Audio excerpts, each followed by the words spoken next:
see myself. Alright.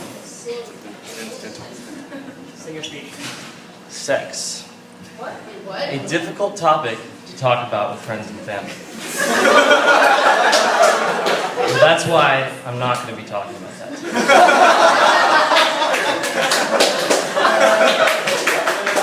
As you know, my name is Kieran, and I've been attending Maui Prep for 4 years.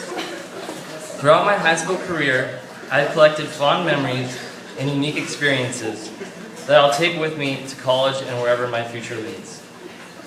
For the next few minutes, I'm going to share some things about high school and the human condition that I wish I knew early on. First, don't get caught up in the routine of high school. By this, I don't mean ditch school whenever and do what you like. I just mean find a hobby outside of school, get connected with your Westside community, and don't get caught up in the same old thing revolving solely around school. Although being involved in school and doing well is very important, it doesn't have to be your entire life. And in fact, it shouldn't be your entire life. Second, don't stress. It's not worth it. Again, doing well in school is very important, but if you bomb at one test or a couple assignments, don't let it affect your entire life, mood, or whatever. In a week or so, you won't even remember the test existed. College isn't as hard to get into as they make it out to be, unless you want to go to a fancy school, which, apart from a handful of students from Maui Prep, most don't anyways. But not stressing is very important, and very different from not caring. Still care, just don't stress.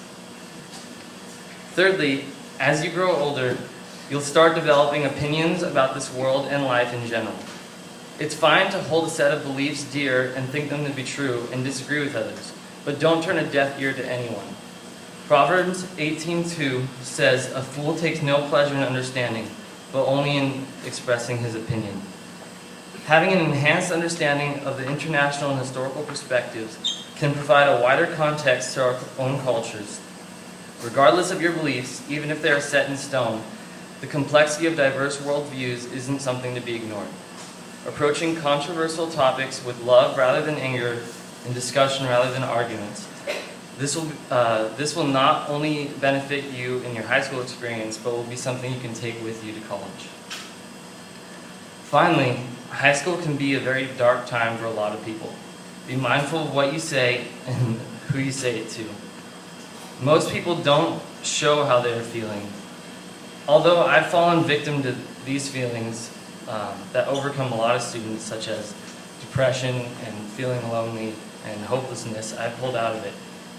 The way I pulled through it was by pursuing a relationship with Jesus. I know this sounds unfamiliar to a lot of you, but if you ever feel this way, I encourage you to look into it. Church isn't like a museum for the righteous or good people, but it's a hospital for the broken. And if you don't find yourself in this position, then that's great, but I still encourage you to look into it. Don't be afraid to ask those hard questions. Dig deep into the meaning of life, who you are, and why you're here. There are many religions out there and various ways of looking at the world. You should keep an open mind to all views, but if you're looking for a place to start with the Bible, start with Jesus, because all the truth and love that you're looking for is right there. High school is a time to be real with people and yourself. Don't fall into routine. Don't stress. Keep an open mind and be respectful.